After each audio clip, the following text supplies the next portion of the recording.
74 start करते हैं जी। Kaif 1 FAR1 का आवाज़ सही आ रही है? कह दें किसी को। अच्छा जी, लेक्चर ले लिया था कल भाई? होमवर्क में क्या था? क्यों नहीं किया? कितने बच्चों ने होमवर्क किया है? चलो, यूनिवर्सल वाला सवाल नहीं आता, ट्रैंगो वाला नहीं आता, टेक्सला वाला हो गया, गैलेक्सी वाला हो गया, कोई मसला मसाइल? प्रोविजन का मसला है, किस में? यूनिवर्सल में? अच्छा, ये यस सर दूसरा जो कहता है ना, ये चुप करके बैठा था, यस सर क्या मतलब? यस सर तुमने खुद क्यों नहीं बताया? कोई बोले ना यस सर कि मतलब मैं भी पढ़ के आया वहां।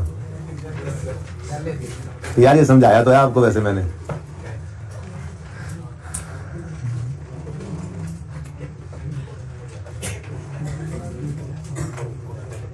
अच्छा जी, ये शॉर्ट टर्म इन्वेस्टमेंट नजर आ रही हैं और ये इससे रिलेटेड पॉइंट है। उसके अलावा कोई मसला है सवाल में? चले ये तो देखने चले। अच्छा जी, शॉर्ट टर्म इन्वेस्टमेंट्स वैसे आपको पता है कहाँ जाती हैं जी? वर्किंग 1 में। तो working 1 cash and cash equivalent जो है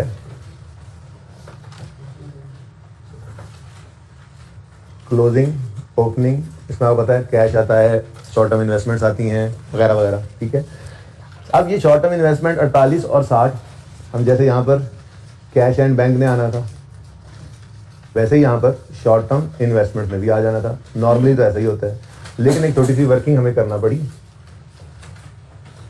ये नजर आएगा बिल्कुल ना? एक वर्किंग जो भी नंबर हो इसका, वो क्या है? एडजस्टमेंट नंबर 7 में कहता है short term investment amounting to 35 million are readily convertible to cash. अब कैश एंड कैश इक्विवेलेंट का मतलब ही क्या बताया था आपको पहले दिन? कैश और उससे मिलती जुलती चीजें, ठीक है। कैश लेकिन यही तकरीबन कैश। अब उसने शॉर्ट टर्म इन्वेस्टमेंट तो लिख दिया, लेकिन इसके अंदर उसने आज खुद बता दिया कि जो बिल्कुल तकरीबन कैश जिसको कह सकते हैं, वो पिछले साल के एंड पे 20 था, इस साल के एंड पे 35 है, ठीक है ना। इसका मतलब जो शॉर्ट टर्म इन्वेस्टमेंट सवाल में गिवन है एज पर क्वेश्चन, सारी की सारी वो शॉर्ट टर्म ही नहीं है। मतलब शॉर्ट टर्म तो है, लेकिन वो सारी की सारी रेडिली कन्वर्टेबल इनटू कैश नहीं है। देखो आपके ज़हनों में उस दिन भी एक सवाल आ रहा था जब पहली बार बताया था शॉर्ट टर्म इन्वेस्टमेंट को कैश एंड कैश इक्विवेलेंट में ले लो। एक दो बच्चों ने ये बात भी की थी कि सर अगर 1 साल के लिए पैसे डिपॉजिट किए हुए हैं तो मैंने कहा था कि जब सवाल ऐसी को बात करे तो फिर उस तरफ जाना है, वरना शॉर्ट टर्म इन्वेस्टमेंट मींस कि बिल्कुल आपके पास जैसे मिसाल के तौर पे प्राइस बॉन्ड्स पड़े होते हैं, आप बस पढ़ें, आप जाके उसको चेंज करवाएं, उसी वक्त कैश में कन्वर्ट हो जाएंगे। आपने बैंक में कोई डिपॉजिट कर रखा है, शॉर्ट टर्म के लिए इन्वेस्टमेंट कर रखी है, आप उसको ऑन डिमांड आपने रखा हुआ, किसी भी वक्त आप ड्रॉ कर सकते हैं। लेकिन ऐसा भी तो होता है कि बैंक के साथ कॉन्ट्रैक्ट हो और वो कॉन्ट्रैक्ट हो 12 महीने का। अब है तो वो भी शॉर्ट टर्म ही, लेकिन 12 महीने बाद वो कैश में कन्वर्ट होगा जो इन्वेस्टमेंट हुई पड़ी है। तो ऐसी सिचुएशन जब तक सवाल खुद ना कहे हम नहीं अज्यूम करते, खुद से अज्यूम नहीं कर लेते, ठीक है ना। अब सवाल ने खुद बता दिया कि टोटल तो है 60 और 48 की इन्वेस्टमेंट, लेकिन इसमें से रेडिली कन्वर्टेबल इनटू कैश कितनी है? 35 और, यानी मैं यूं कह लूं ना कि 35 में इधर लिख लूं, ज्यादा बेहतर है। 35 और 20 यही है। क्या मतलब?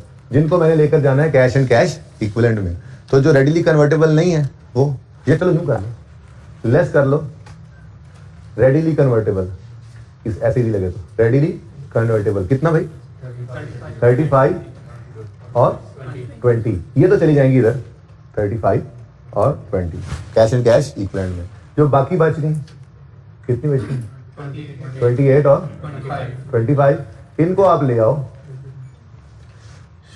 Short term investment income, short term क्या इन्वेस्टमेंट इनकम लिख दूं, इन्वेस्टमेंट इनकम के लेजर में ले आओ, ठीक है जी। जैसे कोई भी इनकम का लेजर होता है वैसे ही ये इनकम का लेजर बना लो, ठीक है। और ये ऐसे जैसे कोई रिसीवेबल एसेट होता है ऐसे ही ये इन्वेस्टमेंट भी एसेट ही है, ठीक है। साल के स्टार्ट में हमारे पास ओपनिंग एसेट कितना पड़ा है? 28, क्लोजिंग में ये एसेट कितना है? 25। इनकम के लेजर में कैश इस तरफ आता है, अच्छा कैश डेबिट इनकम क्रेडिट, ठीक है। तो यहाँ पर क्या आएगा जी? इन्वेस्टमेंट इनकम, ठीक हो गया। आगे वो कहता है investment income for the year amounted to 6 million, तो फिर कैश क्या आ गया? 9 रुपीज। अब इन्वेस्टमेंट इनकम को आपने ऑपरेटिंग एक्टिविटीज में आप शुरू करते हैं पीबीटी से, ठीक है, उसमें आप adjustment for non cash items करते हैं, ठीक है। तो मुझे बताएं प्रॉफिट की फिगर तक आते आते अगर वो कह रहा है कि investment income for the year 6 million है, तो प्रॉफिट तक आते आते ये अदर इनकम ऐड हुई होगी, क्या करोगे आप, लेस कर दोगे इन्वेस्टमेंट इनकम को, 6 रुपए, ये लेस हो गया, ठीक है ना। उसके बाद फाइनेंसिंग एक्टिविटीज में जाकर आप, सॉरी इन्वेस्टिंग एक्टिविटीज में जाकर आप कैश रिसीव फ्रॉम इन्वेस्टमेंट या शॉर्ट टर्म इन्वेस्टमेंट लिख लें, ठीक है, cash receive from short term investment, और यहाँ पे लिख दिया आपने 9 रुपये पॉजिटिव, ठीक है ना। बिल्कुल वैसे ही है बेटा, जैसे देखे ना हम स्टेटमेंट ऑफ कैश फ्लो जो बनाते हैं उसमें ऑपरेटिंग एक्टिविटीज में सबसे पहले पीबीटी लिखते हैं, फिर adjustment for non cash items करते हैं, मोटी मोटी बातें आज यहाँ लिख देते हैं, ठीक है ना। Adjustment for non cash items बल्कि इधर की बजाय इधर लिखिए,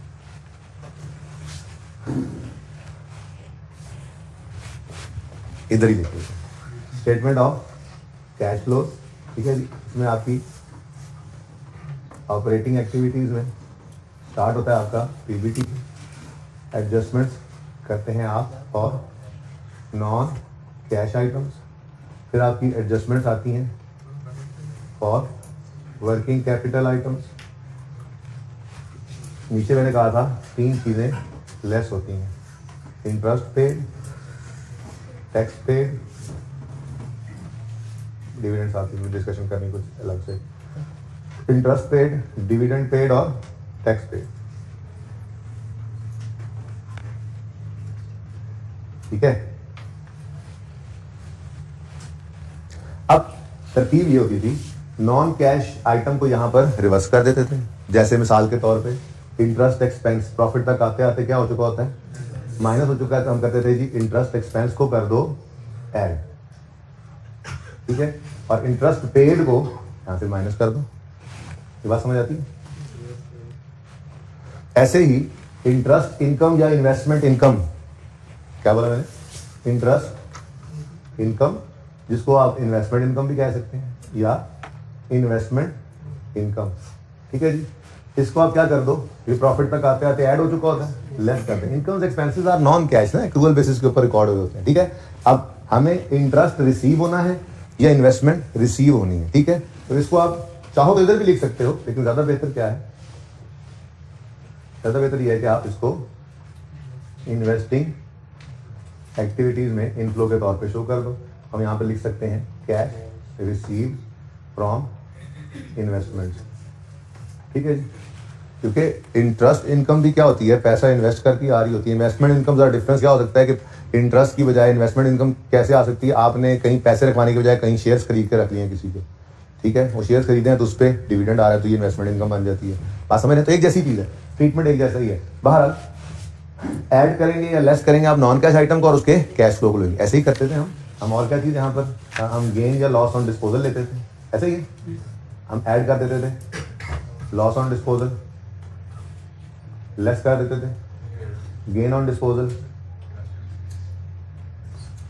ऑफ नॉन करंट एसेट्स बोल रहा हूँ, इसमें फिर लॉन्ग टर्म इन्वेस्टमेंट्स भी आ जाती हैं, ठीक है ना, सही है। नॉन करंट एसेट मतलब क्या है, पीपीई भी आ गया, इन्वेस्टमेंट प्रॉपर्टी भी आ गई, कोई और नॉन करंट इन्वेस्टमेंट हो सकती है, लॉन्ग टर्म इन्वेस्टमेंट्स। याद होगा आपको कोई 1-2 सालों के अंदर लॉन्ग टर्म इन्वेस्टमेंट्स आई भी थी, शायद पहली सवाल में आई थी या पहले नहीं तो दूसरे में क्वालिटी इंटरप्राइजेज में आ गई होंगी। लॉन्ग टर्म इन्वेस्टमेंट हमने डिस्पोज की थी, उनका गेन लॉस यहाँ पे, और cash received from disposal of non current assets, ठीक है ना, ये काम करते थे, लॉस गेन रिवर्स किया और कैश को ले लिया। ऐसे ही इनकम एक्सपेंसेस को लेस किया, ऐड किया नहीं रिवर्स किया, इनकम एक्सपेंसेस को रिवर्स किया और इंटरेस्ट पेड या इनकम रिसीव्ड कैश को हमने ले लिया, गेन लॉस को रिवर्स किया, कैश को हमने ले लिया, ऐसे ही करते थे ना, ठीक है। तो यहाँ पर भी ऐसा ही काम था जी कुछ, कि आपने 6 रुपए की इनकम को रिवर्स कर देना था और 9 रुपए को आपने कैश फ्लो के अंदर लेना था। अब ये पॉइंट समझ आ गया, ठीक है। और कोई मसला है इसमें, अगर नहीं हो तो मैं आगे वो तैयारी की है किसी और बात करने की, वो कर लूँ,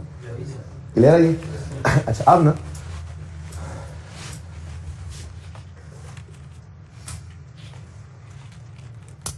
दो चीजें मैं ऐसी हैं जिनको लिखने लगा हूं यहाँ पर, आज तक कभी टेस्ट नहीं हुई, मुश्किल है कि टेस्ट हो, लेकिन एहतियातन कर लेने में हर्ज कोई नहीं है, ठीक है ना। तो किसी होमवर्क के सवाल में या टेस्ट के सवाल में मैं डाल दूंगा, फर्क कोई मसला कोई नहीं है। ट्रीटमेंट बिल्कुल वैसा जैसा आपका इंटरेस्ट एक्सपेंस का।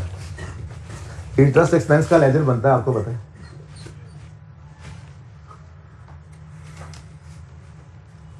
जिसमें इंटरेस्ट प्रीपेड तो होता नहीं है, ठीक है ना, पेएबल की बात ही कर लेता हूँ, ठीक है। तो मिसाल के तौर पे ओपनिंग पेएबल है 10 रुपये, ठीक है, क्लोजिंग पेएबल है 15 रुपये, इंटरेस्ट एक्सपेंस का लेजर है, तो एक्सपेंस किस तरफ आएगा, तो इंटरेस्ट एक्सपेंस की फिगर इधर आ गई, कोई फिगर ले लो, 57 ले लो ऐसे, तो कैश कितना आ गया, पहले थिंग बताओ, लेजर बनाए जरा थोड़ा सा वहाँ पे, 52। अब ये लेजर जब आपका बनता था तो आप क्या करते थे, आप कहते थे इंटरेस्ट एक्सपेंस को क्या कर दो, कितना 57 ऐड बैक कर दो, और इंटरेस्ट पेड को क्या कर दो 52 को लेस कर दो, ठीक हो गया। इसी से मिलता जुलता एक अकाउंट है जिसे आप वारंटी का अकाउंट कह सकते हैं, वारंटी एक्सपेंस। वारंटी एक्सपेंस क्या होता है जी, वारंटी एक्सपेंस कहते हैं आपने कोई चीज़ बेची है, वो चीज़ बेचकर आपने कहा है कि साल के अंदर अंदर आप खराब होगी तो हम सही कर देंगे, तो इसमें भी अंदाजे की बुनियाद पे ना, आप मिसाल के तौर पे आपने दिसंबर के अंदर कुछ चीज़ें बेची हैं, अब आपका अंदाजा एक होगा, उस अंदाजे की बेस, इसको प्रोविजन फॉर वारंटी भी कहते हैं, ठीक है ना। जैसे provision for depreciation, provision for accommodation को प्रोविजन कहते होते थे, प्रोविजन फॉर डाउटफुल डेट, अंदाजे होते हैं ना, ठीक है। तो ये भी एक अंदाजे की बुनियाद पे एक्सपेंस रिकॉर्ड करते हैं हम। जैसे साल के एंड पे हमने चीज़ें बेची, हमें शक है कि हो सकता है इसमें से इतने सही होने आ जाए, तो चूंकि सेल इस पीरियड में की है, तो मैचिंग कॉन्सेप्ट क्या कहता है, तो आपको रिलेटेड एक्सपेंस को भी इधर रिकॉर्ड करना चाहिए। तो हम एक अंदाजा लगाकर, हम नॉर्मली एक अंदाजा, सेल कितने % सही होने आ जाते हैं, हम एक्सपेंस रिकॉर्ड करते हैं। आपने ये नहीं करना, आपको वारंटी कैलकुलेट करने की जरूरत नहीं है, आगे 37 FAR 2 में है। मैं सिर्फ एहतियातन एक बात कर रहा हूँ कि आपको सारा डाटा देकर ये लेजर बनवा लें, तो भाई ये वारंटी एक्सपेंस बिल्कुल इंटरेस्ट एक्सपेंस जैसा है। इसमें ओपनिंग पेएबल हो सकता है, ओपनिंग प्रोविजन, ठीक है, कोई एग्जाम्पल ले लें 5 रुपये का, क्लोजिंग प्रोविजन, क्लोजिंग पेएबल बोल रहा हूँ मैं, इसको वारंटी पेएबल कह सकते हैं। तो क्लोजिंग पेएबल बिल्कुल वैसे ही आप इसको ले लें 12 रुपये। अब अगेन एक्सपेंस का लेजर है, तो एक्सपेंस ने आना है क्रेडिट साइड पे, नाम बस हो जाएगा इसका वारंटी एक्सपेंस। तो अंदाजे की बुनियाद पे कुछ भी कर लो, आप 28 रुपये कर लो, ठीक है। तो कैश क्या आ गया, बैलेंस 21, 100% सेम है लेजर, तो ट्रीटमेंट भी 100% सेम है।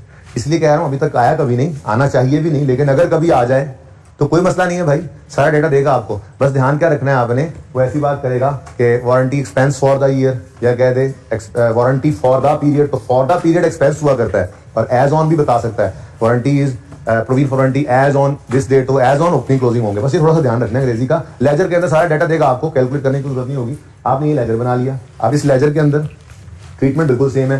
प्रॉफिट की फिगर तक आते आते बिल्कुल इस जैसा, प्रॉफिट की फिगर आते आते लेस हो चुका है तो ऐड कर दो वारंटी एक्सपेंस, कितना है 28, और यहाँ जहाँ लेस कर रहे थे यहाँ पर लेस लिख दो वारंटी पेड। बात समझ आ गई, कितना 21।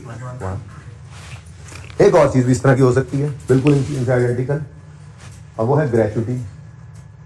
ग्रेचुटी कहते हैं जी आपके पास जो लोग काम करते हैं, आपके एम्प्लॉइज, ठीक है जी, जब वो छोड़ कर जाते हैं तो आप उनकी सर्विसेज के, जो उन्होंने सर्विसेज दी आपको, उसके इनाम के तौर पे आप उनको एक हैंडसम अमाउंट इकट्ठी पे करते हैं, ठीक है ना।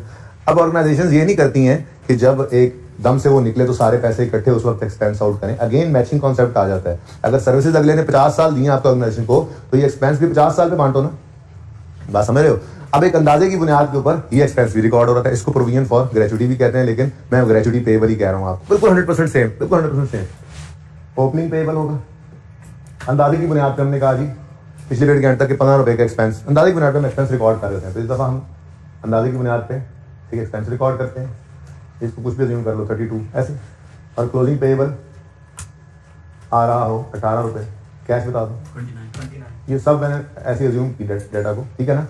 ये मैक्सिमम क्या हो सकता है जी, आपको ना बैलेंस शीट सवाल में गिवन हो, उसमें लिखा हो ग्रेचुटी, प्रोविजन फॉर ग्रेचुटी, इसका नाम provision for warranty, provision for gratuity भी हो सकता है, ठीक है ना। तो लिखा हो ग्रेचुटी पेएबल या provision for gratuity, balance sheet में लायबिलिटीज में नजर आ रहा हो आपको, ये क्या बला है, कोई बला नहीं भाई, एक लायबिलिटी है, बस बना लो, लेजर बना लो। फिर सवाल में ही आपको बताएगा वो एक्सपेंस फॉर द ईयर क्या है, तो कैश निकाल लेना। जब बताएगा कैश इतना पेड है तो एक्सपेंस निकाल लेना। ये दोनों चीजें जब निकल आए आपकी, तो आगे वही ट्रीटमेंट है।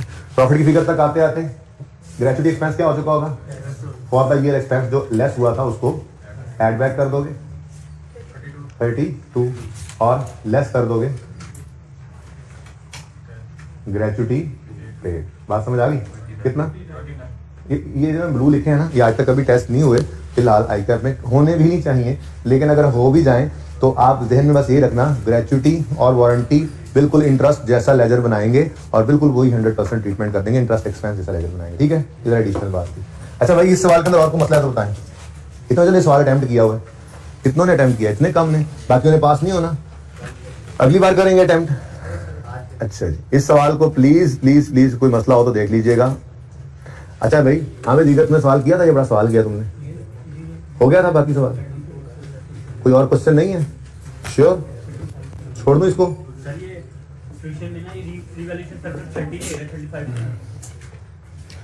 रिवैल्यूएशन सरप्लस 200 ओपनिंग में है और 215 क्लोजिंग में है। रिवैल्यूएशन कैरिड आउट हुई और एसेट इंक्रीज हुआ 80 से, out of which 35 was credit to profit and loss. देखो मैंने ये वर्किंग भी की थी गालिबन कल की रिकॉर्डिंग में या परसों की रिकॉर्डिंग में, आपने लिए थे लेक्चर। मैं ये कह रहा था कि कुछ कहानी इस तरह की थी कि आपका पीपीई है ना, पीपीई, ठीक है, ये पीपीई रीवैल्यू हो रहा है, तो कुछ रीवैल्यूएशन सरप्लस हुआ करता है, कुछ प्रॉफिट एंड लॉस, आपको पता है, ठीक है ना। अच्छा देखते हैं क्या कह रहा है, वो कह रहा है ड्यूरिंग द नहीं as a result of revaluation carried out on 30 June 20 PPE was increased by 80%। 30 जून 20 पर 80 से एसेट बढ़ा, ठीक है। अब पीपीई वाज इंक्रीज बाय 80, पता नहीं यहाँ पे कितना था, बुक वैल्यू कितनी थी यहाँ पे, बुक वैल्यू ये रीवैल्यूएशन सरप्लस है, ठीक है, और ये भी बुक वैल्यू है, गुजारा कर लें, ठीक है ना। तो पता नहीं यहाँ पर बुक वैल्यू कितनी थी, फिलहाल किसी एक की बात कर रहा है या सबकी कर रहा है, मुझे इससे क्या। वो ये कह रहा है कि जो 80 का सरप्लस आया ना, ठीक है, इसके बारे में क्या कह रहा है कि was increased by 80 out of which 35 was credited to, इसका मतलब इससे पहले लॉस 35 पड़ा हुआ था, तो ये 80 का डेबिट एसेट में हुआ, एसेट डेबिट 80 से, तो सबसे पहले क्या किया करता था, ये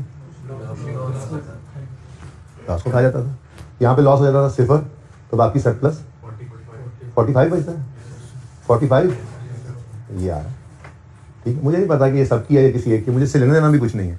ये जो एंट्री हो रही है, ये एंट्री क्या हो रही है, ये एंट्री हो रही है पीपीई डेबिट 80 से और रीवैल्यूएशन सरप्लस क्रेडिट 45 से, profit and loss account credit 35, ठीक है। वैसे आप लोगों के साथ बड़ी तफसील से बात हो चुकी है ओसीआई की, ठीक है, तो आपको पता है रीवैल्यूएशन के दिन वाली एंट्री में रीवैल्यूएशन सरप्लस इन ओसीआई होता है, ठीक है ना। लेकिन ये तो प्रॉफिट एंड लॉस है, ये 35 तो प्रॉफिट एंड लॉस में जाता है, याद है मैंने आपको बना बनाकर स्टेटमेंट एंड इक्विटी सिखाया था ये, ठीक है। ये 35 का एक्सपेंस भी प्रॉफिट एंड लॉस के अंदर नजर आ रहा है।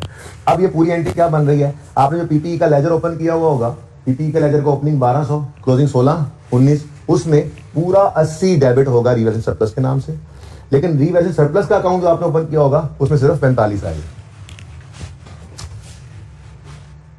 करा ही सवाल इससे अच्छा ओपनिंग जी, नहीं कोई बात, 1200 ओपनिंग, क्लोजिंग 1619, ऐसे ही भाई रीवैल्यूएशन सरप्लस साहब है, ओपनिंग 200 और क्लोजिंग 200, ठीक है जी। अब ये एंट्री हुई एसेट डेबिट रीवैल्यूएशन सरप्लस, ये तो बस जान छुड़ाओ, ठीक है। बाहर रीवैल्यूएशन सरप्लस के अंदर कितना क्रेडिट 45 से, ये पीपी में इस दफा रेज हुआ, ठीक है, और बाकी 35 कहाँ है, प्रॉफिट एंड लॉस में।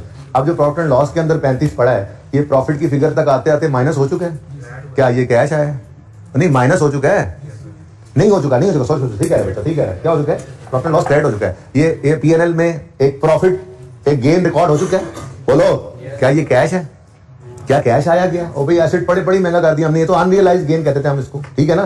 तो भाई ये 35 प्रॉफिट की फिगर तक आते आते जो ऐड हुआ है इसको क्या करना पड़ेगा, लेस, तो हम लेस कर देंगे, रीवैल्यूएशन लॉस का रिवर्सल लिख दो, जो मर्जी लिख दो, ठीक है, यहां पे बस 35 हो, ठीक हो गया, ये डन, वो भी डन, और इसकी कहानी तो हो गई खत्म। फिर equipment having fair value 240 was acquired by issuing 2 million shares, ये भी एक एडजस्टमेंट मजे की थी, इन्होंने 2 मिलियन शेयर इशू किए, तो शेयर कैपिटल अकाउंट के साथ इसकी एंट्री होनी थी, PPE debit share capital credit, यानी ये भी कैश में नहीं आना था, ठीक है। उसके बाद तीसरी एडजस्टमेंट थी, फुल्ली डेप्रिशिएटेड एसेट जो है वो बिका है 8 मिलियन का, जिसमें से 3 आउटस्टैंडिंग है। तो मैंने कहा था फुली डेप्रिशिएटेड है तो कुछ भी यहाँ से मत निकालो, जब जिद करते हो लिखने की तो लिखो डिस्पोजल में 0, बुक वैल्यू 0 है, क्योंकि फुली डेप्रिशिएटेड और एसेट अकाउंट बुक वैल्यू पे बन रहा है ना, तो ये 0 डिस्पोजल अकाउंट में डेबिट होगा और 8 मिलियन क्रेडिट होगा, तो पूरा 8 मिलियन गेन है। अब गेन तो 8 मिलियन का रिवर्स हो जाएगा, लेकिन उस 8 में से किधर गया, 5 आ गया है, 3 अभी नहीं आया, ये तो एडजस्टमेंट की हुई है हमने इसमें, ठीक है ना। तो बाकी सवाल तो मेरे ख्याल में ठीक था। डेप्रिसिएशन भी सवाल के अंदर गिवन थी, डेप्रिसिएशन आपको सवाल में दे रहा है, डेप्रिसिएशन उठाकर यहाँ पर लिख लेनी थी आपने। फिर इन्वेस्टमेंट प्रॉपर्टी आ गई, उसके बाद फाइनेंशियल चार्जेस की बात होगी, उसके बाद शॉर्ट टर्म इन्वेस्टमेंट की, तो सवाल खत्म है। इसके अंदर अगर कैश बैलेंस फिगर होगा तो एडिशन होगा, इस तरफ ही आएगा वो पूरी, ठीक है। लेकिन रीजन सरप्लस के अकाउंट के अंदर आप देखें तो इस तरफ बैलेंस पड़ रहा है कितना, 30। अब ये 30 क्या हो सकता है, क्या हो सकता है ये रीजन सरप्लस डेबिट डिस्पोजल जो हुआ है उसके बारे में कि ये डिस्पोजल कोई रीवैल्यूड एसेट था या क्या बात थी, ठीक है। तो सिंपल बात है, इसको आप रिटेन अर्निंग्स वाली एडजस्टमेंट ही समझें कि जो इंक्रीमेंटल डेप्रिसिएशन ट्रांसफर हो रही होती है, तो आपका जो रिटेन अर्निंग्स का कॉलम कलेजर बन रहा होगा उसमें ये रीजन सरप्लस डेबिट 30 से आगे, ठीक है ना। और ब्रॉड डाउन सवाल में हो सकता है गिवन हो, कैरी डाउन गिवन हो सकता है, पैड गिवन हो या आपने निकालना हो सकता है, डिविडेंड सवाल में हो सकता है ना हो, ये सारी बातें आपको पता है, ठीक है। क्वेश्चन ये किसका क्वेश्चन था, ये होगी क्लियर बात। किस 35 की बात कर रहे थे वैसे आप, 30 की बात, ये अच्छा हाँ, इसको आप ये बैलेंस ही निकला है। अब आप क्या अज्यूम कर सकते हैं, नॉर्मली यही अज्यूम कर सकते हैं, इस तरह से तो एंट्री इंक्रीमेंटल डेफिशिएंसी की ही होती है, ठीक है जी, सही है। कोई और क्वेश्चन, छाड़ दो कैश फ्लो जानो। कल क्वेश्चन जो क्या था नहीं समझ आया, सोल्यूशन मैंने जो करवाया था वो समझ आया था। क्वेश्चन नंबर 3 कौन सा 3, ट्रायंगो, तुम वैसे ना करो, तुम्हें जैसे सिखाया वैसे करो सुकून से, ओके। अच्छा नहीं, आपकी कैश फ्लो टैली हो गई थी तो फिर अच्छा चलें देख लेते हैं। यार को बात ज़हन में आ रही थी कि वो करनी है मैंने बच्चों से, मैंने तो क्वेश्चन नंबर 4 दिया था होमवर्क में। अच्छा 3 में ना पता है क्या मसला हुआ होगा आपको मैं बताता हूँ, सोल्यूशन समझ नहीं आ रहा, मतलब अजीब बात कर दिया आपने। असल में ना ये सवाल मैं करवाना चाह रहा हूं, लेकिन ये चाह रहा हूं कि आप ट्राई भी कर लें, ठीक है। तो आप लोगों ने कितने बच्चों ने ट्राई किया है ये, देखिए थोड़ी सी बात मैं कर देता हूँ, एक ट्राई और कीजिएगा। मैं ये चाह रहा हूं कि मैं कोई ऐसा सवाल करवाऊं जिसमें ये काम भी हो जाए लेकिन इसके अलावा हो और टेस्ट में आ जाए, कोई इस तरह से मामला हो जाए, ठीक है ना। अब यहाँ पे करना क्या होता है, जब भी इनडायरेक्ट मेथड ना हो, डायरेक्ट मेथड हो, कह लूँ डायरेक्ट मेथड हो, तो हमें डेटर का लेजर बनाना रिक्वायर्ड होता है, ऐसे ही है। अब डेटर का लेजर आपको समझाया था कि हमेशा बनता है ग्रॉस डेटर होते हैं, ऐसे ही है ना, और प्रोविजन पड़ी होती है अलग से। तो मैं छोटी सी वर्किंग भी कराई थी आपकी क्लास में, मैंने कहा था देखो यहाँ पे तो काम चल जाता है इग्नोर करके, ठीक है, लेकिन अगर डायरेक्ट मेथड से चलोगे तो डेटर का लेजर जरूरी है, क्योंकि हमने क्या असूल पहले दिन लिखा था कि यहाँ पर जो वर्किंग कैपिटल आइटम्स है ना उनको भी लेजर में ले आना है, ठीक है ना। तो डेटर भी वर्किंग कैपिटल आइटम था ना, डेटर को भी लेजर में लाना है। अब अगर बैलेंस शीट में डेटर पड़े हैं, सवाल बताए ना बताए कि वो नेट है, लेकिन नीचे सवाल कह दे कि प्रोविजन क्रिएट करते हैं, तो मतलब वो नेट पे ही पड़े हैं, वरना फेस पे प्रोविजन नजर आती। अब अगर प्रोविजन नजर नहीं आ रही है फेस पे और सवाल कह रहा है कि ये मेंटेन करते हैं प्रोविजन, तो इसका मतलब डेटर्स बैलेंस शीट वाले नेट है। तेरा सुबह पुत्र ऐसा नहीं मैच कर रहे थे, ठीक है ना। अब वो नेट डेटर्स से हम लेजर नहीं बना सकते, ठीक है, तो ग्रॉस करना पड़ेगा। सवाल को देखते हैं, सवाल में क्या डाटा गिवन है। सवाल में हम बैलेंस शीट को देखते हैं ना जी, तो बैलेंस शीट के अंदर ट्रेड रिसीवेबल नजर आ रहे हैं और साथ कोई नेट शेड नहीं लिखा हुआ, लेकिन साथ ही साथ पूरे सवाल में कहीं प्रोविजन फॉर डाउटफुल डेट भी नजर नहीं आ रहा, या यहां माइनस साइन से आ जाता, या चलो लायबिलिटी साइड पे पॉजिटिव साइन से कहीं नजर तो आ जाता, नजर नहीं आ रहा। अब बैलेंस शीट देखकर तो यही लग रहा है कि ये provision for doubtful date create नहीं करते और ये ग्रॉस डेटर्स हैं, अभी तक तो यही लग रहा है। फिर जो हमने सवाल पढ़ना शुरू किया तो सवाल में हो सवाल में देखो क्या कह रहा है सवाल में, मैं ये चाह रहा हूं कि जरा ये दोनों चीजें सामने सामने रहें।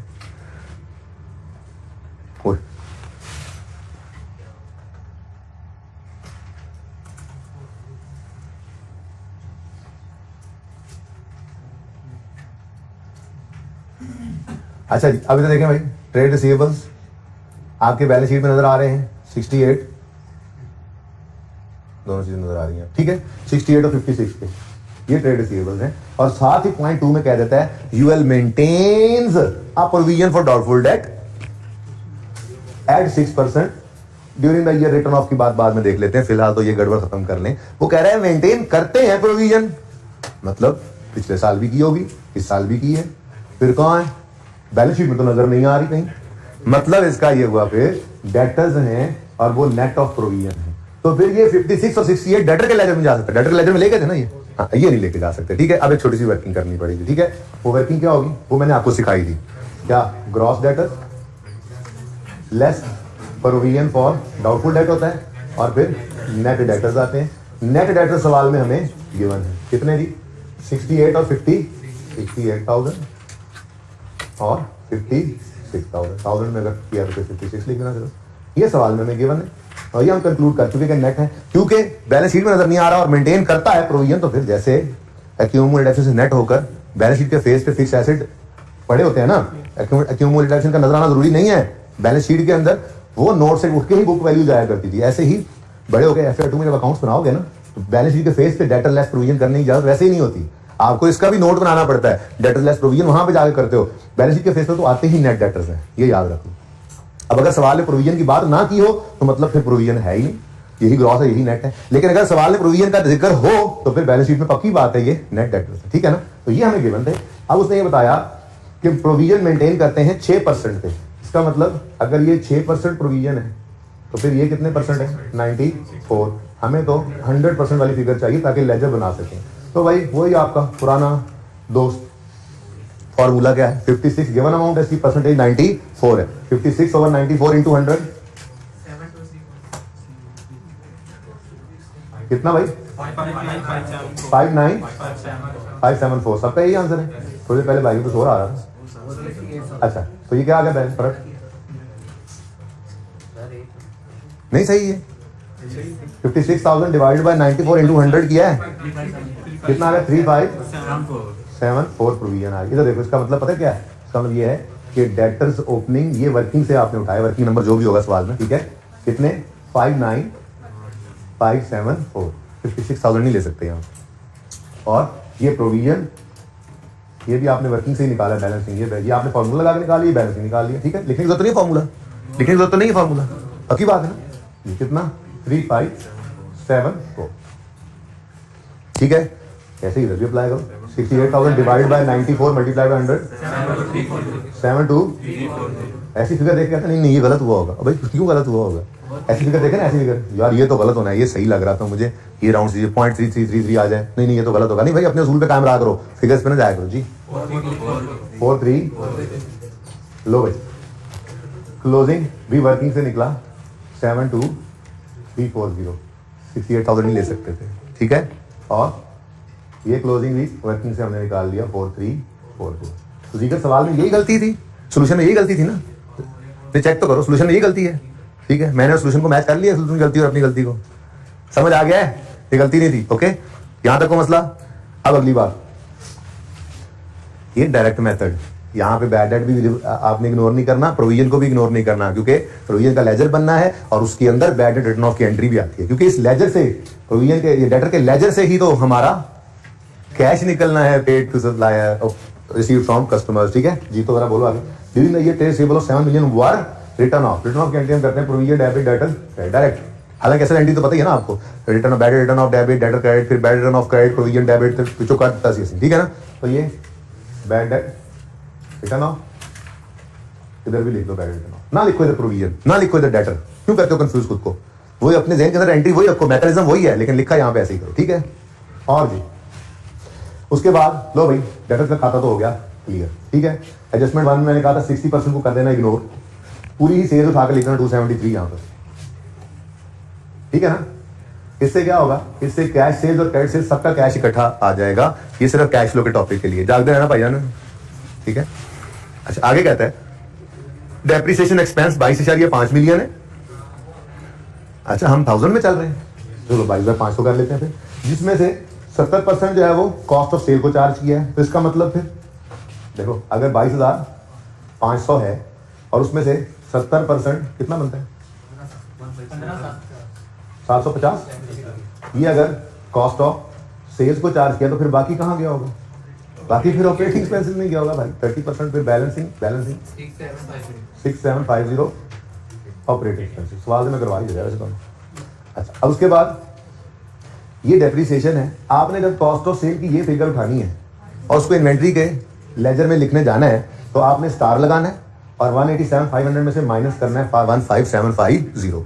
एक तो ये फिगर आ गई। ऐसे ही जब आपने ऑपरेटिंग एक्सपेंसेस को एक्सपेंस के लेजर में लिखना है, कंसोलिडेटेड लेजर में, ठीक है, तो वहां पर भी स्टार लगाना है, 46,766 में से माइनस कर लेना 6,750। सही हो गया। और जी आगे other income comprises of, other income में कह रहा है जी पड़ा है क्या, gain of 3 million on disposal of vehicle. ये तो बहुत आसान, मल्टीपल टाइम्स आप कर चुके हैं एडजस्टमेंट, ठीक है ना। मसला ये है कि अदर इनकम को हम कहीं पर ऐड नहीं कर रहे हैं, हम कोई प्रॉफिट से बात शुरू थोड़ी कर रहे हैं कि उसमें अदर इनकम ऐड हो चुकी है, ठीक है।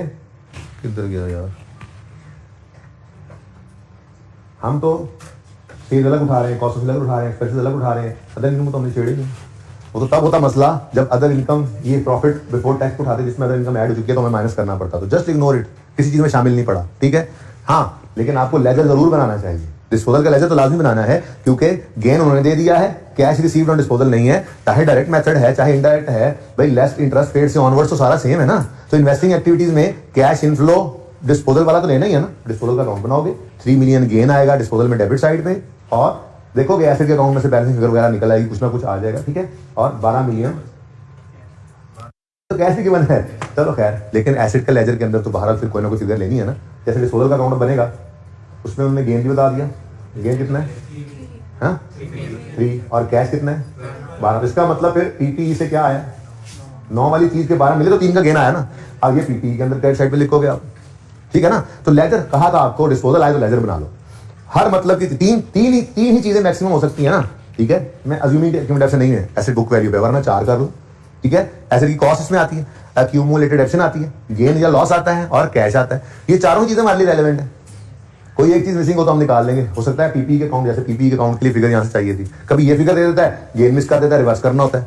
चलो यहाँ पर गेन दे दिया, कैश नहीं दिया तो कैश निकालना पड़ सकता है। तो डिस्पोजल अगर हो, गेन लॉस नजर आए सवाल में, डिस्पोजल का अकाउंट बनाओ, मतलब की चीजें निकल आएंगी, ठीक है। मेंटेनेंस इनकम 8 मिलियन की है, हाँ भाई। मेंटेनेंस इनकम कहीं ना कहीं कोई ओपनिंग क्लोजिंग तो होगा। अरे अनअर्न्ड डिस्पोजल तुम जरा जगह दो थोड़ी सी, हमने अनअर्न्ड तो लिखना, हम तो लिखेंगे मेंटेनेंस इनकम। अब सोचेंगे इनकम में अनअर्न्ड कब होता है, लायबिलिटी है, एडवांस में ले लें, मतलब ओपनिंग अनअर्न्ड 4,000, क्लोजिंग अनअर्न्ड 2,000। वो कह रहा है इनकम है। अच्छा, हम तो कैश से ही सोचते हैं, बड़ी तेजी में भी सही चलते रहते हैं, ठीक है ना। इनकम केस में कैश का आना, कैश डेबिट, और इनकम कैश ने इस तरफ आना है तो इनकम ने इस तरफ आना है। इनकम कितनी है जी 8,000। अब ये काम तो थोड़ी देर पहले भी सिखाया आपको। ये 8,000 की इनकम आप अपने यहां पर लेस करोगे, क्यों, प्रॉफिट बढ़ाना शुरू कर रहे हैं, मतलब अगेन गेन की तरह से इसको कहीं नहीं लेकर गए, इसलिए इसको इग्नोर करो। हाँ, यहां से जो कैश निकलना है वो इन्वेस्टिंग एक्टिविटीज में ले जाना, ठीक है। ऑपरेटिंग एक्टिविटीज में नीचे लिख सकते हो, मतलब देखें काम इनका क्या है, कोई नाम बताया उसने, काम बताया उसने, यूनिवर्सल है। तो मेंटेनेंस इनकम,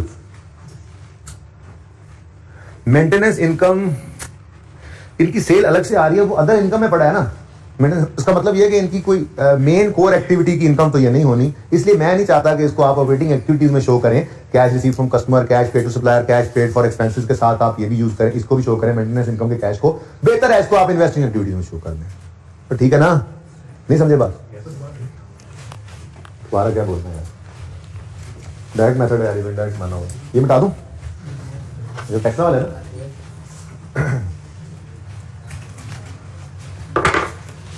आप ऑपरेटिंग एक्टिविटीज में अगर आप स्टेटमेंट ऑफ कैश फ्लो बना रहे हैं डायरेक्ट मेथड से, तो आप 3 चीजें लेते हैं, cash receive from customer positive, cash paid to suppliers negative, cash paid for expenses negative. तो मैं ये कह रहा हूं कि आप यहां पर cash receive from investment income करने की बजाय बेहतर क्या है, इसको इन्वेस्टिंग एक्टिविटीज में जाकर लिखें, ठीक है ना, क्योंकि ये हमारी ऑपरेटिंग एक्टिविटीज हैं। और अदर इनकम में मेंटेनेंस इनकम का पड़ा होना ये एक निशानी दे रहा है कि हमारी main core activity maintenance services देना नहीं है, वरना वो रेवेन्यू में होता ना। ठीक है, तो एक निशानी मिली मुझे। बहरहाल कोई नहीं, इतनी छोटी मोटी गलती माफी मिल जाती अगर यहाँ को लिख भी गया तो, लेकिन लिखना सही नहीं है वैसे मेरे हिसाब से, क्योंकि अदर इनकम में जो चीज पड़ी है वो हमारी मेन कोर एक्टिविटी की इनकम नहीं है। जब मेन कोर एक्टिविटी की इनकम नहीं है तो ऑपरेशंस के अंदर उसको क्यों शो कर रहे हैं, उसको इन्वेस्टिंग एक्टिविटी ही कह देंगे, ठीक है ना। बहरहाल अगर किसी ने यहाँ पर लिख भी लिया है तो कोई इतना बड़ा जुर्म नहीं जी, कोई बात नहीं, मैं भी कह रहा हूँ कि लिख भी लिया तो कोई इतना बड़ा जुर्म नहीं है, ठीक है। मैंने अपनी राय दे दी मैंने, ठीक है जी। आगे चलते हैं, कोई और चीज रह गई हो, सवाल तो करवा दिया तुम लोगों ने मुझसे। डिस्काउंट ऑफ 10 पर डिवेंचर, अदर इनकम में पड़ा डिस्काउंट, तो बस एक इनकम है, आप उसको रिवर्स कर दें, नहीं हमने इनकम कहीं से ली ही नहीं है, ठीक है ना। हाँ, ये कह रहा है कि रिडीम हुए हैं during the year, debentures redeem हुए हैं। रिडीम होने का मतलब पता है क्या है, मैंने कहा था ये 100% लोन की तरह से है, ठीक है। तो ये लोन है, तो लोन रीपे होता है। बैंक से 1000 रुपये लिया, बैंक को 1000 रुपये में से 100 रुपये वापस किए, ठीक है। किसी बंदे से 1000 रुपये लिया, उसको 100 रुपये वापस किए, फर्क क्या है, लाइबिलिटी है, रीपे किया, दैट्स इट, ठीक है ना। तो जो मैंने आपको कहा था लोन की तरह से लेजर बनाओ, तो ये रिडीम हुए हैं ना जो, तो वो आपको नजर आएगा कि नजर क्या आएगा, देख लो, डिवेंचर्स 20,000 से 18,000 रुपये आ गए हैं, मतलब कुछ रीपे हुआ है लोन, तो उसको कहते हैं रिडीम होना। क्या कहते हैं जी, जिन लोगों को हमने पैसे लेकर डिवेंचर्स इशू किए हुए थे ना, वो तुड़वाने आ गए। मुख्तलिफ औकात में डिवेंचर्स इशू करते रहते हैं, तो जो पुराने इशू किए हुए होंगे, जिनको मिसाल के तौर पर 5 साल के लिए किसी को डिवेंचर्स दिए हुए थे, यानी कि उनसे लोन लिया हुआ था, उनके 5 साल पूरे हो गए उनके साल में, और उन्होंने आके अपने डिवेंचर्स रिडीम करवा लिए, तो जस्ट रीपेमेंट ऑफ लोन ही है। बहरहाल क्योंकि ज़्यादा बच्चों ने नहीं किया हुआ, तो मजीद मैं डिस्कशन नहीं करता, ट्राई करना, और आखिरी एडजस्टमेंट को फिर मैं देख भी लूंगा, मजीद डिस्कस करना हुआ रिडेम्पशन वाली को, तो ठीक है। वैसे बच्चा कुछ नहीं है इसके अंदर, कितनी तुसी मेहनत आती है, सारे डिस्कस करा दें। और जी वो ट्रैंगो वो नहीं किया यार, ऐसे नहीं काम चलेगा। मुझे कैसे पता चलेगा कि आप लोगों ने ये टॉपिक कर लिया, सही कर लिया। ये मिटा रहा हूँ,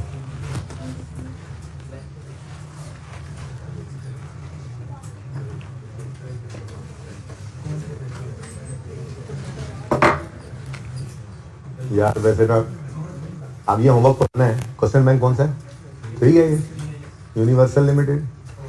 क्वेश्चन बैंक नंबर ट्रैंगो। अच्छा, सिंध रोबोटिक्स दिया था मैंने, मर्दान सॉफ्टवेयर दिया था एक दफ़ा, वो कितने बच्चों ने अटेम्प्ट किया है, ऐसे नहीं काम चलेगा। अच्छा, आप दोनों मेथड साथ साथ चलाएं, आपको बच्चे थोड़े ही अब आप नहीं अब आपको डायरेक्ट मेथड सिखाया तो अब इनडायरेक्ट से दूर रहें। क्यों दूर रहे भाई, अब पता है आपको, बस ठीक है। पहले आपको दूर रखा डायरेक्ट से, इनडायरेक्ट में पक्के हो गए। डायरेक्ट तो आसान था, मुश्किल चीज़ आप पहले सीखा करते हैं, आपको पता है आसान चीज़ बाद में किया करते हैं, ठीक है ना। तो वैसे बहुत अफसोस की बात है। कौन सा है वो, 8 है, क्या नाम बोला बेटा। अब ये ना माफ़ी नहीं है, ठीक है, अब माफ़ी नहीं है। अब कल मैं ये होमवर्क चेक करूंगा। देखो ये है ओल्ड, ये भी है ओल्ड, ये भी है ओल्ड, तो एक नया सवाल भी तो होना है, वो मैं दे रहा हूँ। मुझे नहीं पता, ये चारों सवाल करने बहुत सुस्ती होगी भाई। 3 छुट्टियां करके आए हैं, सुने, 3 छुट्टियां करके आए हैं, करके कख नहीं आए। कल वाला सवाल जो क्लास में करवाया था वो किया था करके। अच्छा, एक बहुत अहम बात चुका है, मैं भी सोच रहा था कितनी देर से करनी है, मैंने याद नहीं आ रही थी। अभी जरा बताना, इंटरेस्ट की और डिविडेंड की प्रेजेंटेशन अगर मैं भूल जाऊँ तो फाइनेंसिंग एक्टिविटी में भी आ सकती है, बताता हूँ। अभी ट्रैंगो आपको होमवर्क में दे दिया, नार्टन को रहने दें, ऐसे ही फजूल सा है, खाम खा लेंथी सवाल है, कुछ भी नहीं। हॉट सॉस हो गया था, उन्होंने सारे कहेंगे यार सर कितने बच्चों ने हॉट सॉस को अटेम्प्ट किया हुआ है, चेक करो फनकारियाँ इनकी। और तू भी पढ़ ले, पठाना पढ़ ले। ये वैसे कुछ ज़्यादा ही नहीं पढ़ दिया हमने।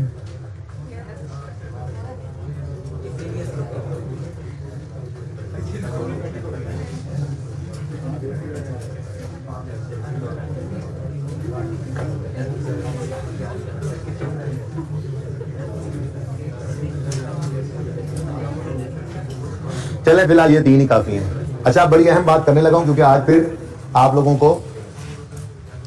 लोगों को मैंने कैश फ्लो के भी एमसीक्यूज आज होमवर्क में सारे जा रहे हैं, और IS8 की भी जा रहे हैं, और अब कोई माफी नहीं है।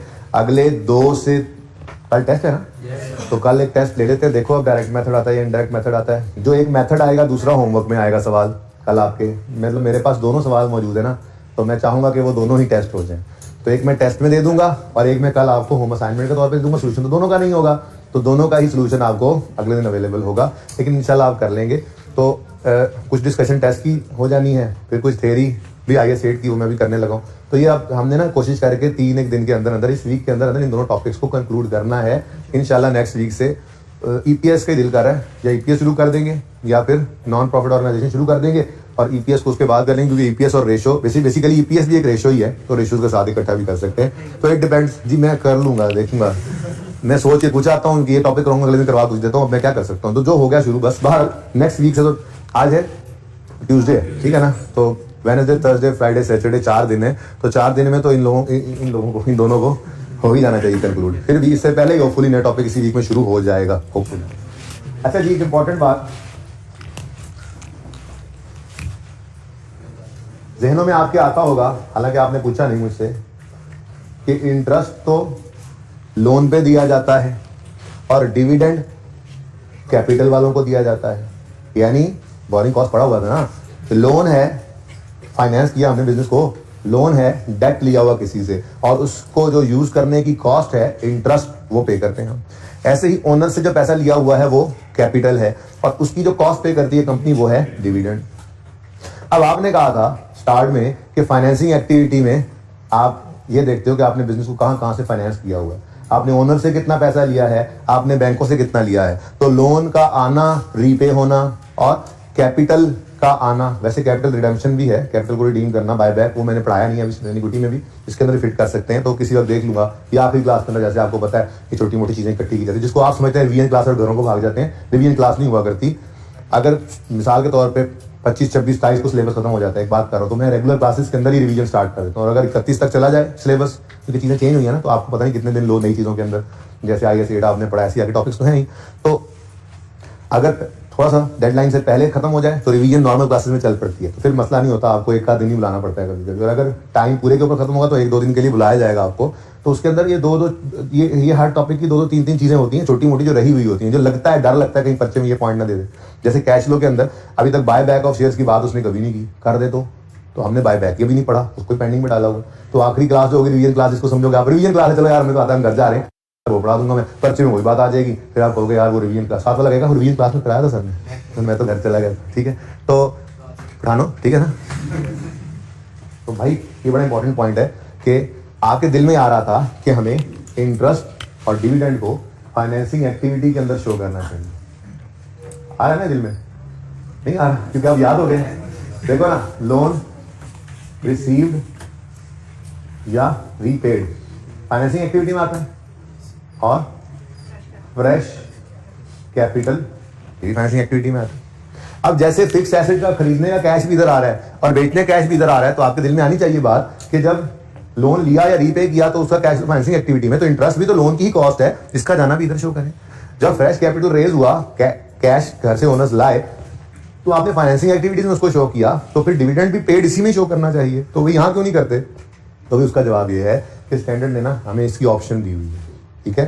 स्टैंडर्ड हमें ये ऑप्शन देता है कि आप इंटरेस्ट को और डिविडेंड को चाहो तो ऑपरेटिंग एक्टिविटीज में, लेकिन ये देख लो यहाँ पे ना असल में एक बात लिखी हुआ करती है, अगर आप कभी फॉर्मेट्स देखें ना फुल फ्लैज, इसमें अंग्रेजी लिखी थी, मैंने तो आपकी जान चढ़ाई हुई ना, जगह जगह रोक के नहीं ब्रेक लगा का ये यहाँ पे ये लिखो, यहाँ पे लिख लो, वरना इससे ऊपर ना यहाँ पर ये सारी चीज़ों का टोटल होता है, वो जो भी फिगर होती है उस फिगर के आगे लिखा जाता है कैश फ्लोज फ्रॉम ऑपरेशन, ठीक है। और फिर ये 3-4 चीजें लेस करके एंड पे लिखा होता है net cash flows from operating activity. And पे क्या लिखा होता है जी? Net cash flows from operating activity. तो ये मतलब कहने का ये है कि ऑपरेशन हम फिर भी अलग ही रखते हैं, उन तीनों को अलग से नीचे माइनस किया करते हैं, 3-4 चीजें होती हैं, ठीक है।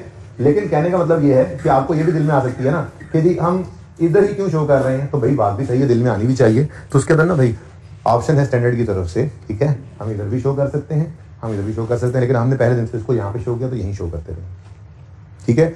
अब अगला मसला आता है, क्योंकि ऑप्शन है तो आई की भी मर्जी है। अब एमसीक्यूज के पॉइंट ऑफ व्यू से एक मसला आता है, वो मसला ये होता है कि एमसीक्यूज के पॉइंट ऑफ व्यू से जब आपसे सवाल पूछे तो आपने क्या अज्यूम करना है, उसको आपने हमेशा इसको इधर रखना है, वरना नहीं, ठीक है ना। मैं एक एमसीक्यूज पढ़ाता हूँ, ये बात समझ आ गई है कि ये हमारे पास क्या है, ऑप्शन है। आप चाहो तो इसको फाइनेंसिंग एक्टिविटी में शो करो, इन दोनों के कैश ये पे होने को, ठीक है ना। आप इनको चाहो तो ऑपरेटिंग एक्टिविटीज के एंड पे शो करो, चाहो तो फाइनेंसिंग एक्टिविटीज में शो करो, आपकी मर्जी है, ठीक है, क्योंकि ये स्टैंडर्ड की तरफ से हमें ऑप्शन दिया गया। ये मैं देखता हूँ जरा हमारे इन नोट्स के अंदर शायद ये बात मिसिंग है, मैं आपको वैसे बता देता हूँ, मैं आईके की बुक से ही पढ़ा देता हूँ ये बात।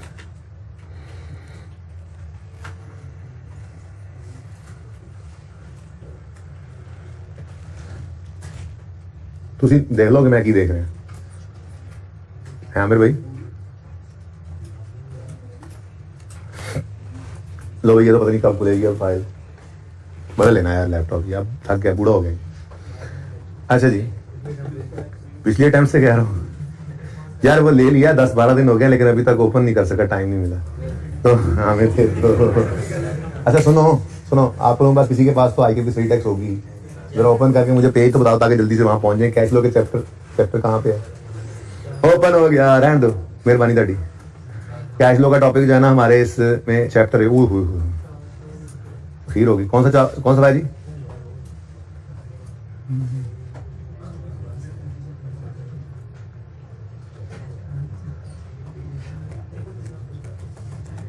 कौन सा चैप्टर बोला था अभी मैंने? आ गया, पहुंच गया। आगे से निकल गए। अच्छा जी, इधर देखें, पहुंच गए। अच्छा ये क्वेश्चन देखो, क्वेश्चन परेशान होते हैं आप लोग, पता नहीं आई बुक में क्या होगा। देखो क्या लिखा हुआ, सिंध रोबोटिक्स, जो आप नहीं कर रहे सवाल, तरबेला ट्रेडर्स जो नहीं करते आप, मर्दान सॉफ्टवेयर ना करें, कोयटा ट्रैक्स, वही सवाल है, हॉट सॉस, और बताएं, नार्डन, ये वही सवाल है भाई। आप नहीं करेंगे तो क्या कर सकते हैं। बाकी जो पास पेपर है हमारे आई ने वो भी किताब में डाले हुए, ठीक है ना। हाँ, जो तो सवाल करवा रहा हूँ वही सवाल आई की किताब में भी है, तो वो इंश्योर कर लिया गया कंप्लीटनेस को, कि जो इन्होंने सवाल दिए हों पास पेपर में या क्वेश्चन बैंक के अंदर वो मौजूद है, ठीक है। अच्छा, जो मैं आपको बात पढ़ाना चाह रहा हूँ ना, वो स्टैंडर्ड से ओपन करके पढ़ा सकता था, लेकिन यहाँ से बेहतर है अपनी किताब से करें। जरा पॉज करें यार, आमिर भाई ढूंढ तो लूँ मैं, तो हवाई जहाज में करना जी प्लीज। अच्छा जी, ये आईकेएफ की स्टडी टेक्स्ट में पेज 284 है, मैं इसको पढ़ रहा हूँ, जरा आप देख लें कि क्या डिस्कशन है। मैंने थोड़ी सी बात जबानी की। Presentation of interest, tax and dividend cash flows.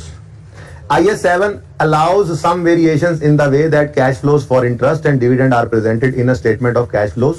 All the following should be shown separately. Interest received, dividend received, interest paid, dividend paid। कहता है इनको अलग अलग शो करो, लेकिन कहाँ शो करो इसके बारे में IS 7 ने थोड़ी सी रिलैक्सेशन दी हुई है। कैसे? जैसे कहता है IS 7 इंटरेस्ट के बारे में क्या कहता है, IS 7 states that there is no consensus about how to treat interest payment by an entity other than a financial institution such as bank. Interest payment may be classified as either an operating cash flow because they are deducted when calculating operating profit before tax। कहता है इसको या तो operating cash flow के तौर पे ले लो, या a financing cash flow because they are costs of obtaining finance. आप चाहो तो इन्हें ऑपरेटिंग कैश फ्लो में रख लो, चाहो तो इन्हें, अब ये IS 7 ने इजाजत दी है, तो कोई माइकल लाल ये नहीं कह सकता हमें कि आपने इंटरेस्ट को ऑपरेटिंग एक्टिविटी से नीचे, इंटरेस्ट एक्सपेंस को, इंटरेस्ट पेड को क्यों माइनस किया, फाइनेंसिंग में क्यों नहीं लिया, ऐसे कोई भी नहीं कह सकेगा, ठीक है ना, ये याद रखना। हालांकि आईकेएफ आगे कहने लगा है कि हम इस सिलेबस में फाइनेंसिंग में यूज करेंगे, लेकिन हम नहीं करेंगे। क्यों भाई? हमें स्टैंडर्ड ने कहा है और कोई भी इसको गलत कह ही नहीं सकता, ठीक है। आगे वो कहता है in examples of statement of cash flows in appendix two IS 7 interest paid is shown as separate line item within cash flow from operating activity. This approach is therefore used here. अच्छा, अब वो कह रहा है, आईकेएफ कह रहा है मैंने फॉलो किया है स्टैंडर्ड IS 7 के अपेंडिक्स की एग्जांपल्स। वो स्टैंडर्ड के अंदर एग्जांपल्स भी होती हैं, जिसके अंदर स्टैंडर्ड ने अपनी एग्जांपल में इंटरेस्ट को ऑपरेटिंग एक्टिविटीज में शो किया है, इसलिए मैं भी इसको ऑपरेटिंग एक्टिविटीज में शो करूंगा, ठीक है ना। This approach is therefore used here. पहले क्या कहा उसने, IS 7 ने ऑप्शन दिया है कि इंटरेस्ट को चाहो तो ऑपरेटिंग एक्टिविटी में शो करो, चाहो तो फाइनेंसिंग में शो करो। क्योंकि IS 7 स्टैंडर्ड ओरिजिनल ने अपनी एग्जांपल में उसको ऑपरेटिंग में माइनस किया जैसे हम करते हैं, तो मैंने भी यहां पर यही किया, ठीक है, जस्टिफाइड। हम तो वैसे ही ये करते हैं, यहां पे हमारा और आईकेएफ का कोई इख्तिलाफ नहीं होगा। बड़े सवालों में तो वैसे ही आपने कभी नहीं ना सोचना इस बात को, बस याद है आपको इंटरेस्ट पेड और डिविडेंड पेड माइनस होते हैं नीचे, दैट्स इट। मैं सिर्फ MCQs के लिए ये इतनी देर से डिस्कशन कर रहा हूं, ये ठीक है ना।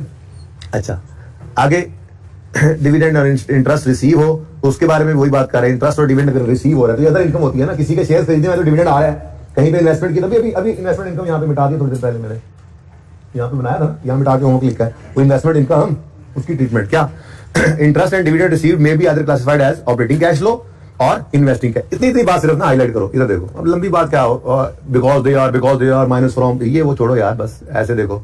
कहता है जी interest payment may be classified as either an operating cash flow और a financing cash flow, that's it. इतनी बात ही बोली थी ना मैंने, ठीक है। अब आगे वो कहता है कि चूंकि स्टैंडर्ड की एग्जांपल्स में उसने इसे ऑपरेटिंग कैश फ्लो में यूज किया है, इसलिए मैं भी शो किया, इसलिए मैं भी यहां पर शो करूंगा। बात समझ आ गई? यानी हमारे वाली ही ट्रीटमेंट स्टैंडर्ड ने भी की हुई है, हमारे वाली ट्रीटमेंट ही आईकेएफ के सॉल्यूशन में भी है, कोई मसला नहीं है। ठीक हो गया? आगे वो इंटरेस्ट इनकम की बात करता है और डिविडेंड इनकम की। Interest received and dividend received may be classified as either operating cash flow और इन्वेस्टिंग कैश फ्लो। ठीक है जी। In examples of statement of cash flow in IAS 7, interest received and dividend are shown as applied in cash flow from investing activities. This approach is therefore used here. कहता है जी इस case के लिए interest receive अगर हो या investment receive अगर हो, ये थोड़ी देर पहले मैंने अभी आपको क्या कहा, इसको इन्वेस्टिंग एक्टिविटी में लाओ, मेरे ख्याल में वो तो लिखा हुआ होगा, तो वही मिट गया है, वो भी मिट गया है, लिखा हुआ है कि मिट गया है? नहीं नहीं नहीं, ये क्या है? Investment income. इन्वेस्टमेंट इनकम ही है ना। इन्वेस्टमेंट इनकम कहां से, क्या दो ही शक्लें हो सकती हैं, कहीं पे पैसा रखवा के इंटरेस्ट कमा रहे हो या किसी के शेयर लेके डिविडेंड कमा रहे हो, वही इन्वेस्टमेंट इनकम होती है। थोड़ी देर पहले मैंने यहाँ पे लिख दिया, ठीक है, ये तो इत्तेफाक से लिख दिया। आईकेएफ क्या कह रहा है, आप चाहो तो उसको उधर भी लिख सकते हो, इसलिए बुक के सोल्यूशन में वहां पे भी लिखा हुआ है, ठीक है ना, ऑपरेटिंग एक्टिविटीज में। ओके, किसने सवाल किया था यहाँ पे? बुक के सोल्यूशन में ये लिखा हुआ है, कुछ बोला था यहाँ से? हाँ, तो क्योंकि स्टैंडर्ड की इजाजत है तो दोनों सोल्यूशन ही सही है, कोई गलत दुनिया कोई ताकत गलत नहीं कह सकती दोनों में से किसी एक को, ठीक है ना। लेकिन आईकेएफ ने क्या कहा, ये मैं क्यों डिस्कशन कर रहा हूँ, क्योंकि एमसीक्यूज के जवाब के अंदर आप इस तरह से नहीं पूरी कैश फ्लो बना सकते। वो सिर्फ आपसे पूछ ले एमसीक्यूज के अंदर कि ये कौन से वाले सेक्शन में जाना है, तो आप अपने हिसाब से ऑपरेटिंग लिख दो और वहां पे वो ना हो, ऑप्शन ही ना हो, तो फिर गड़बड़ ना हो जाए। इसलिए सिर्फ एमसीक्यूज के पॉइंट ऑफ व्यू से छोटा सा रट्टा लगवाऊंगा, बस वो याद रख लेना, वरना कैश फ्लो जैसे बनवानी सिखाई है वैसे ही बनानी है, ठीक है ना। वो कहता है जी इंटरेस्ट और डिविडेंड पेड की बात करता है कि इंटरेस्ट और डिविडेंड पेड, जो इंटरेस्ट पेड होता है वो हम ऑपरेटिंग एक्टिविटी में शो करते हैं, और इंटरेस्ट रिसीव होता है जो, उसे इन्वेस्टिंग में। आप ना करो शो इन्वेस्टिंग में, आप बेशक उसको वहां कर दो, कोई मसला नहीं है। लेकिन आईकेएफ कह रहा है कि चूंकि स्टैंडर्ड की एग्जांपल के अंदर इसे इन्वेस्टिंग में शो किया गया, इसलिए हमने भी इसको यहां पर ही शो किया हुआ, ठीक है। डिविडेंड पेमेंट क्या करो जी, इसको फाइनेंसिंग कैश फ्लो भी कह सकते हो और इसको component of cash flow from operating activities, यानी ऑपरेटिंग एक्टिविटीज में भी इसको लेकर आ सकते हो, ठीक है। आप इसको ऑपरेटिंग एक्टिविटी कहो या इसको cash flow from financing activity कहो, आपकी मर्जी है, ठीक है जी। आगे कहता है in examples of statement of cash flow in IAS 7, dividend paid are shown as line item within cash flow from financing, therefore this approach is used here, ठीक है। तो बीच वाला जो था ना वो फॉर एमसीक्यूज, अब मैं यूं लिख देता हूं फॉर एमसीक्यूज, सिर्फ ये रट्टा फॉर एमसीक्यूज लगाना है आपने, ठीक है, कि इंटरेस्ट पेड जो है उसको आपने कहां शो करना है, ऑपरेटिंग एक्टिविटीज में, और डिविडेंड पेड, डिविडेंड पेड को आपने, इस बार डिविडेंड पेड को आपने फाइनेंसिंग एक्टिविटी में, ये काफी है वैसे प्रोडक्ट, ठीक है ना।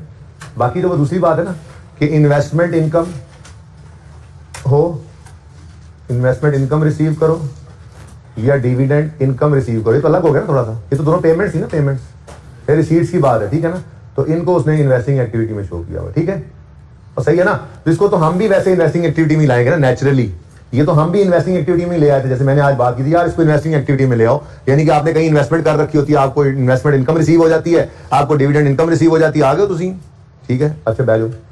तो ये बात सुन ली, आ गए हैं वो, आगे सेट नहीं पढ़ाने देंगे मुझे यार, ठीक है। तो भाई रट्टा क्या लगाना है, रट्टा क्या लगाना है, ओनली फॉर एमसीक्यूज। हम कैश फ्लो का तैयार कर चुके हैं टॉपिक, यहाँ पे सिर्फ ये बात कर रहा हूँ कि चूंकि स्टैंडर्ड ने इन तीनों में ऑप्शन दिया है। इंटरेस्ट के बारे में क्या कहते हैं, इंटरेस्ट पेड को चाहो तो ऑपरेटिंग एक्टिविटी में लो, चाहो तो फाइनेंसिंग में लो। स्टैंडर्ड ने क्या, आईकेएफ ने क्या कहा, क्योंकि स्टैंडर्ड ने उसे ऑपरेटिंग एक्टिविटी में शो किया हुआ है, हमने भी ऑपरेटिंग एक्टिविटी में शो किया हुआ है, ठीक हो गया। आगे कहता है डिविडेंड पेड को आप चाहो तो ऑपरेटिंग एक्टिविटी में शो करो, चाहो तो फाइनेंसिंग में। फिर कहता है स्टैंडर्ड ने अपनी एग्जांपल में से फाइनेंसिंग में शो किया हुआ है, इसलिए हमने भी फाइनेंसिंग में शो किया हुआ है अपनी किताब में। आप बेशक इसको ना यूज करें, आपने ऐसे ही कैश फ्लो का सवाल करना है, ये ओनली फॉर एमसीक्यूज याद रखने वाली बात है, ठीक है ना। फिर इन्वेस्टमेंट इनकम हो रिसीव या डिविडेंड इनकम हो रिसीव, तो इनको आप इन्वेस्टिंग एक्टिविटीज में ले जाना, ठीक है। तो ये 3 पॉइंट्स आप याद रख लो बस, ठीक है, ओनली फॉर एमसीक्यूज। इंटरेस्ट को ऑपरेटिंग एक्टिविटीज में, इंटरेस्ट पेमेंट को, और डिविडेंड पेमेंट को फाइनेंसिंग एक्टिविटी में, और डिविडेंड या इन्वेस्टमेंट रिसीव हो इनकम तो उसको इन्वेस्टिंग एक्टिविटी में, ठीक है ना। अब जरा ऐसे एमसीक्यूज पे नजर डालते हैं। टैक्स की बात फिलहाल करने की जरूरत नहीं है, ठीक है, फिलहाल जरूरत नहीं महसूस कर रहा।